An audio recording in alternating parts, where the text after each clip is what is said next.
I'm clear on my messaging is that Mhm, what clients, I think, need to understand, and when I mean clients, I mean internal recruiters as well, is that mhm, understanding that there are internal responsibilities and pressures that they are dealing with on a day to day. And part of the reason why AI, thinking to my computer counterpart, I mean, my recruiting counterparts in house, it's a big help in them managing their multiple priorities. That mhm, said, it's also part of the challenge for applicants, and external recruiters as well, in trying to understand that, okay, that the impediments of AI can have a real impact both in people not being considered for opportunities or having an opportunity to present their credentials, as well mhm. as external recruiters obviously being able to commit to the value propositions that we want to offer to them. Hello, everyone, and welcome back to an episode of The Strategic Edge. Today, I have my guest here, Larry Chism. I don't know if I'm saying that right, but we will be You are. going over his we will be going over his company QMR and the range of roles that he's gone through, especially from biotech to finance and to healthcare. And we'll love listening to how his approach in growing this business since 2008. And yeah, I'm glad that you're able to join us. So, Larry, Yes. you founded QMR back in 2008. Yes. What inspired that leap and how has that mission evolved over time? Sure. So, just to give you a little context, overall, I've been in the recruiting field for, I won't put an exact number on it, but I've been in it for a while. And so, obviously, I did it before I started my practice. But Mm-hmm. it simply put, really what inspired me was, I hate to say it, even to sound a little corny, but a movie that I saw some years prior to that. Sean Connery, a famous actor, Mm-hmm. known for his James Bond characters and such. He had played Mm-hmm. a reenactment of King Arthur in one of his movies. I can't think of the title right now, but basically the short of it was that what kind of put the light bulb in my head was basically, starting something on your own. He was building a Yeah. kingdom. I wouldn't say I'm building a kingdom, but the principle is still the same. That's kind of what inspired me. Others aspects of it is just, when you're working for others, obviously there are Mm-hmm. certain things that you go through that, work well with you and your personality and just kind of how you do things. And there are ideas that you like to explore that sometimes you don't have the bandwidth or the room or the flexibility to do when you work for somebody else. Some of us, kind of approach a crossroads. For me, that was one of the key issues. And then from there, it was just kind of going with the flow. That's great. So I've seen that you've been working across Fortune 500s and startups. So Yes. what's so unique about how smaller firms are approaching hiring today? Well, basically, my approach, there were, I guess, a number of motivations, and Yeah. in no particular order, but part of it was practicality. Because when you're starting out, again, each of us kind of has to find our own way as to what is it that we're Yeah. trying to build, what kind of scale operation we're trying to build, and just all the things that go into that. I But from agree. a practical standpoint, I found that targeting startups and small business, one, had the benefit of quicker access to decision makers because Mhm. when you're trying to build a business, a lot of it really is kind of the basics, trying to find clients, that are interested in your services and such. And so some of it is very task Yeah. oriented. And so the goal initially is to try and get in front of people that are in a position to make a decision if there's an appeal or an interest in what you have to offer, and then taking it from there. Mhm. Two, some of it kind of on a mutual basic. So with smaller companies, they're still growing, especially startups. They're going through a lot of different Yeah. challenges from a lot of different directions, internal, external. And so, Mhm. there's an inherent need to really kind of, keep all your options open. And so if you can kind of come in there with Yeah. an understanding of what are some of their aches and pains without them having to kind of get into a Mhm. long spiel about explaining it to you, you both kind of come to a mutual understanding fairly quickly, and you kind of determine what is the best way to kind of start working together and move towards addressing those issues. So, and I can go through a whole bunch of other things, but those are some of the key rudimentary aspects, both on my side of the equation and on theirs. That's perfect because this leads to a perfect segue to the next question, especially now that AI is now becoming a trend and becoming such a major tool in recruiting, sourcing, screening, and even Yes. matching candidates with these companies. So, how are you seeing it change the game for boutique firms like yours? Again, I'll give you a little more context. I'll go back a little bit and then I'll move up to current events as it relates to AI. So, when I first got into the business overall, basically, I'm in a unique situation because I'm part of the Generation X group, if you will. So in many ways, Yeah, it's a funny group to be a part of because it's almost like you have a foot in the past, and you have a foot both in the present and future. So you saw kind of how things were yeah, before a lot of these resources became available. So I was there and actually doing this job as both the internet and social media as we know it both started in its infancy stage and evolved. And I've seen the yeah, impacts both on my business as well as other industries as to how it has changed how we do business and our value proposition to clients and potential clients. Now, fast forward to present yeah. tense, where now we're in AI. Hmm. In some ways, AI is, again, my personal opinion, is probably a bit more, I don't want to say unpredictable, but there are challenges there that I think are still unfolding. At this point, we're kind of maybe scratching the surface, so it's still going to be an evolving thing for some time. But with AI, Hmm. it's one of these. I kind of use the term the Wild West, and so it's out Yeah, there. There are different products and services that fall under AI that are very good, and then there are those that are not so good, and yeah, then everything else is kind of somewhere in between. But until there's some type yeah. of regulatory apparatus, if you will, that can kind of really hone in, the Hmm. true benefits of AI. We're all going to kind of be functioning and surviving through this nebulous, if you will, of AI being integrated Yeah. into our daily lives, both personal and on a professional business level. And so we're all kind of going through our own Hmm. experiences as this is evolving. In recruiting, I can tell you on the surface, at least short term, especially in a small business or Hmm. boutique firms, AI does have its advantages in Yeah, terms of being utilized as a tool and resource to identify candidates, a lot of day-to-day stuff, qualifying candidates.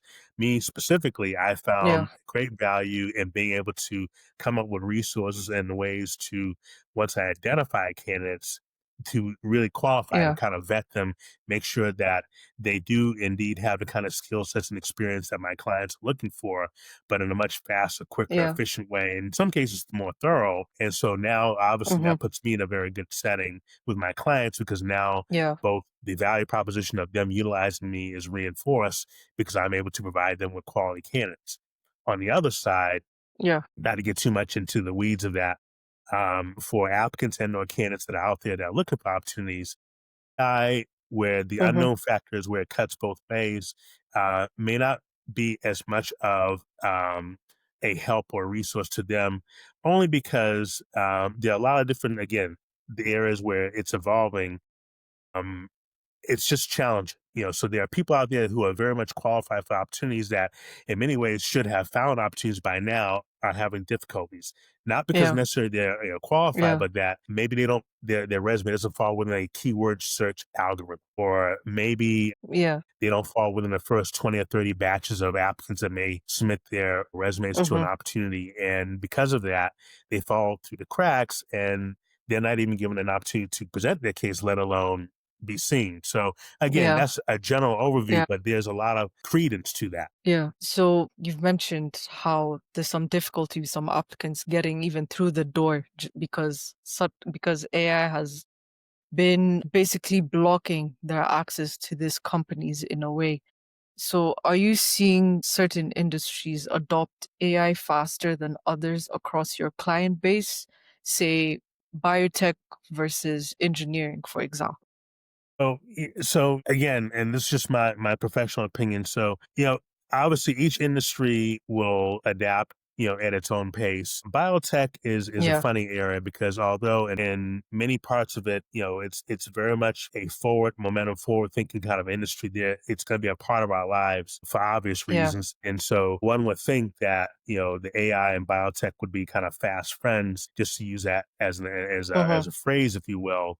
But you have Yeah. companies that are operating, under different mandates and different, social environments and or business pressures that will impact how they utilize a resource like AI in its talent sourcing and Yeah. its, talent management, qualifying, all those kinds of things. So, Mhm. what may be prevalent or key issues to overcome here in the US can be very different, Mhm. in the European theater or globally in other aspects of the world. So, and I'm just using Yeah. strictly under the space of biotech, just as an example. Obviously, there are other industries, technology itself, which in of itself has been going through a lot of transition. There's been a lot of layoffs. There's been a lot of, changes. I've seen Yeah. a lot of evolution, and I'll use that term, generally speaking, in the IT field overall. In my experience of recruiting, there are many positions that when I first got into that space were very lucrative, very high paying, and so forth. Those very same positions now are kind of what I would call junior level, entry level, not paying very well. But in the same token, Mhm. there are other positions that may be more white collar that are paying well, but Mhm. for whatever reason now they're being replaced by AI. So Yeah. it's like I said, we're going back into this nebulous thing. Maybe in a few years it will have clarified a bit more where you can kind of grasp, okay, these are the parameters. And then based on that, this is kind of my action plan that I can create and how to navigate through that. That's fantastic, Larry. Thank you for sharing that. And this is a perfect segue to transition to the current state of your company. So, like for you, what's been really working well for you right now in matching candidates to client goals? So so I made a comment earlier, a few moments ago about having Yeah. the experience, and maybe in some cases, probably an advantage, dare I say, of having the experience of having one foot in the past and one in the present, so to speak, and One foot in understand the where we're present. going in the future. And so, for me, I can say to start off, the basic principles always work. When it comes right down to Mhm. when you are interacting with candidates, how will you may be able to source them or connect with them, it still comes down to basic Mhm. interaction, understanding what are their key strengths, what are their areas of development, how does that match with Yeah. your client needs, and all of those things that you want to make sure that you're doing efficiently. So there are aspects of that Mhm. will always, I think, remain standard. How you get to candidates are in such is where AI and other resources like that have changed, the landscape of you, or how quickly you're able to identify them, where you're able to identify them. Mhm. I'll give you a perfect example. Yeah. When you talk about open source and using search engines like Google and Bing, and just to throw off Mhm. a couple of areas. And yeah, I like to use the term deep sea fishing, if you will. And you're going out It there with a customized net.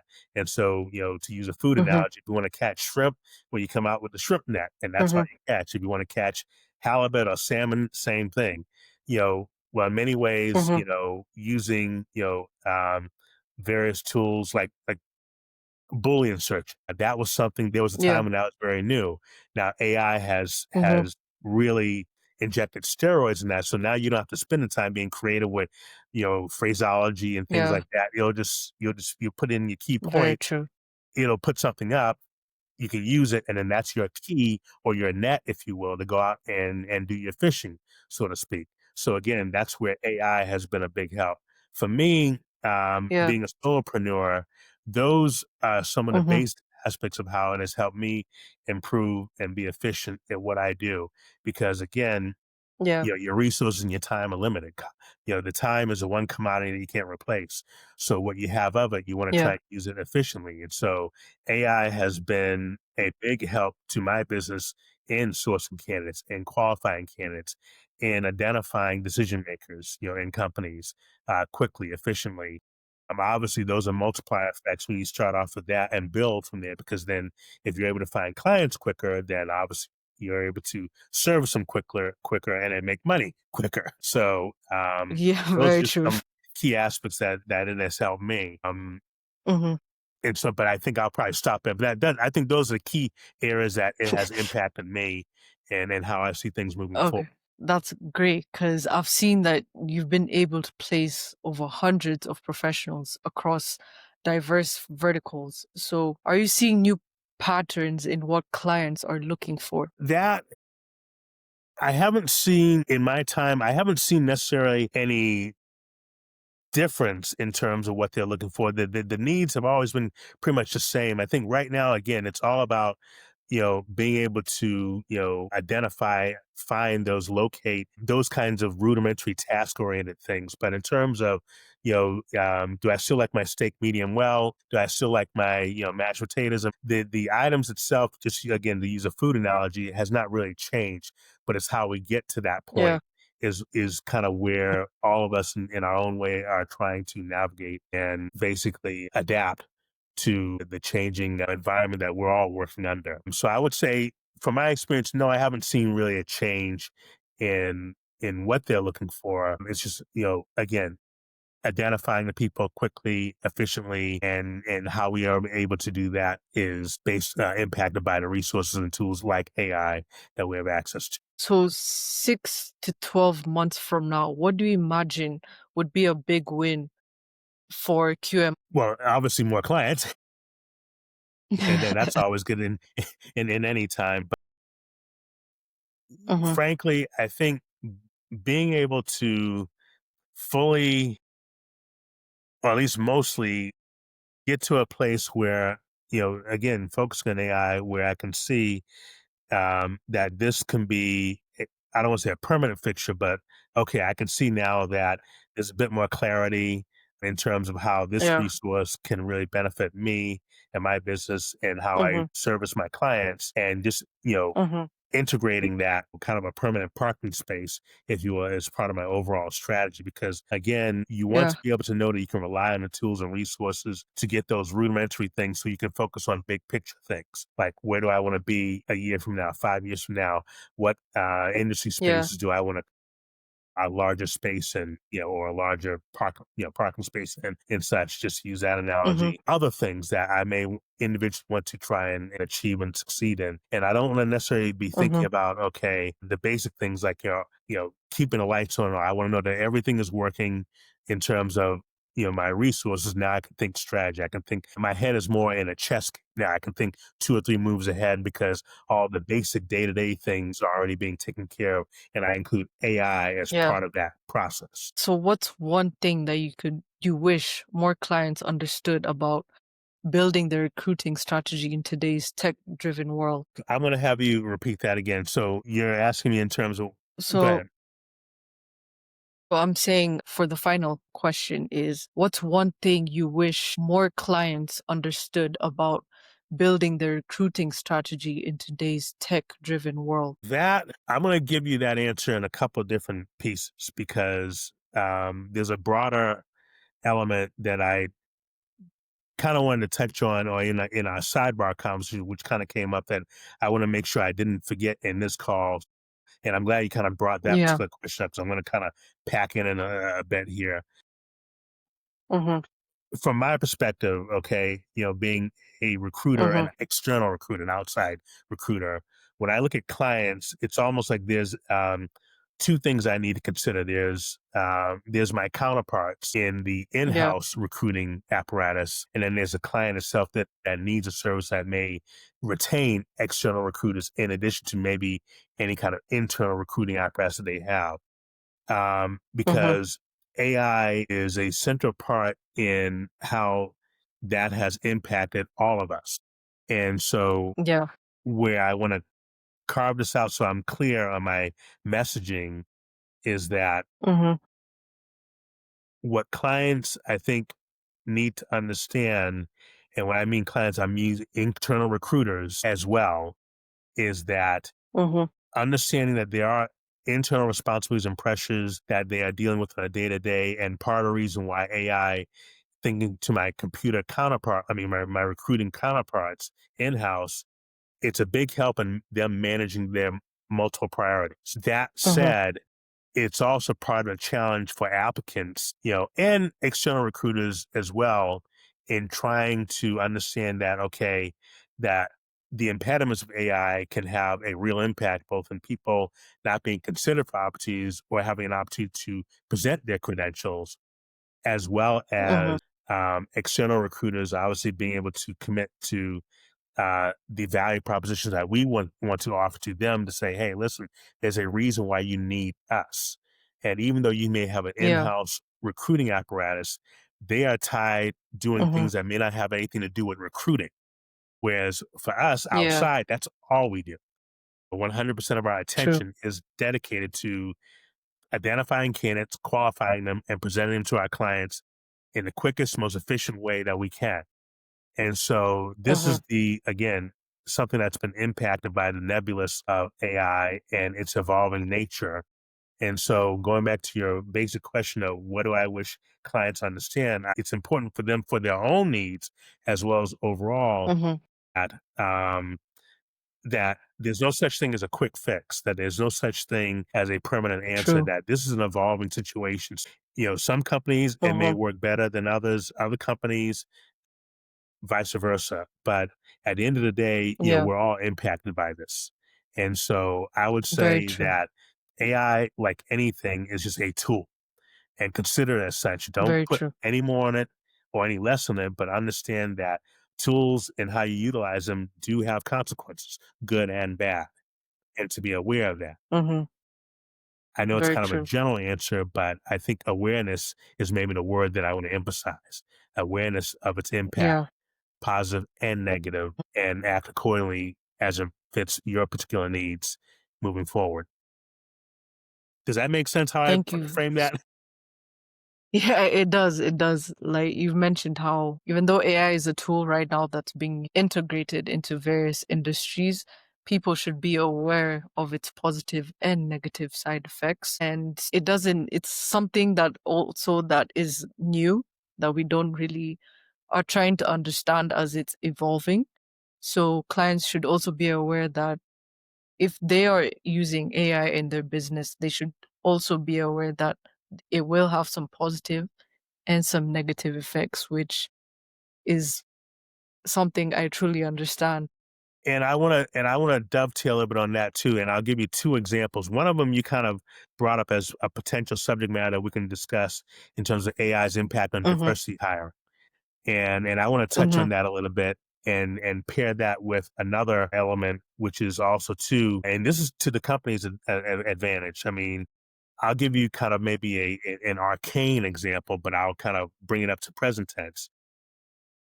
yeah, you know, During my career, I've come across any number of scenarios where I'm either, service a client that has a particular need or trying to identify a candidate that has a particular skill set and so on. But this one example, which reflects many situations where I've identified, candidates, or I'll say one in particular, where if you were to gauge them on their resume, you would think, oh, pass and move on to the next person. But one day, a yeah, curiosity factor hit me. So I said, well, let me give this person a call because I'm just curious. I mean, how could someone mhm, have so little or so an unimpressive background, but they want to put that out there for anyone like me to see?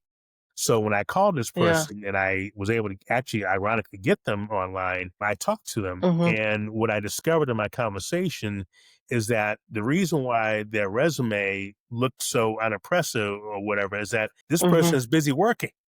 They're doing their job. And so when yeah, I had my conversation with them, I was just both taken back and impressed by the wealth of knowledge and experience that they had to offer, that no wonder your resume looks like this. You're too busy doing the job. And so in yeah, this particular scenario, basically I work with that person, put together a resume, submit them to one of my clients at that time. The client actually ultimately hired them, and the rest you can kind of gauge from there, its history. Fast yeah, forward yeah, with AI, and my caution to companies is that, um, be careful about kind of gauging a book by its surface, because there are a lot of great candidates out there that can have a huge impact on your bottom line in your business, but you are missing them because you're too reliant on a yeah, tool that you're thinking does more than what it really can do.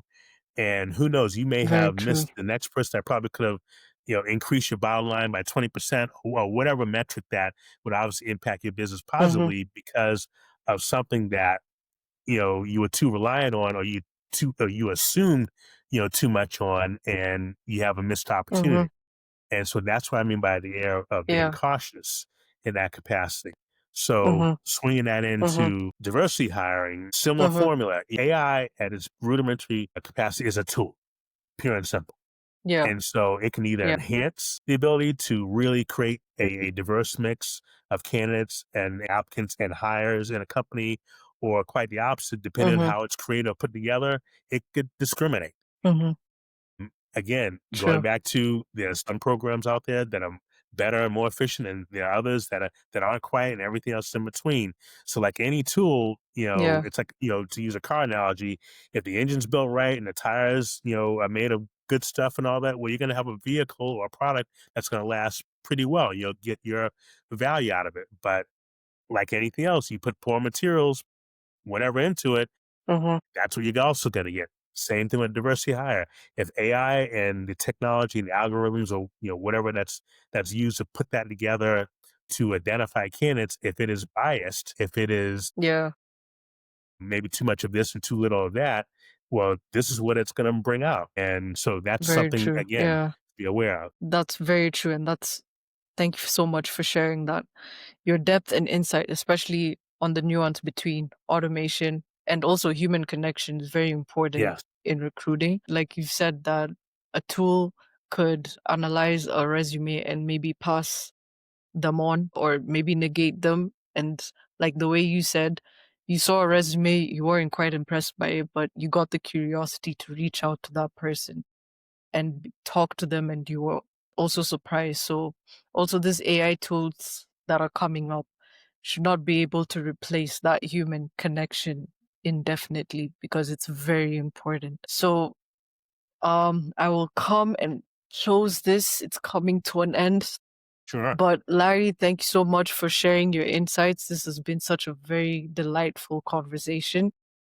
What you've shared is incredibly valuable, especially to people in the recruiting space. And I hope that they've listened to every fact that you've shared, all your insights, all your perspectives, and it's quite very important for them to know that just because AI is the new thing that's out there, that's a tool that's coming up, they shouldn't quite depend on it. They shouldn't think, they should know that the positives and negatives can affect them tremendously. And they should also remember that human connection is also quite important in this recruiting space. So thank you so much, Larry, for sharing your insights. This has been such a delightful conversation. No problem. Thank you. Thank you.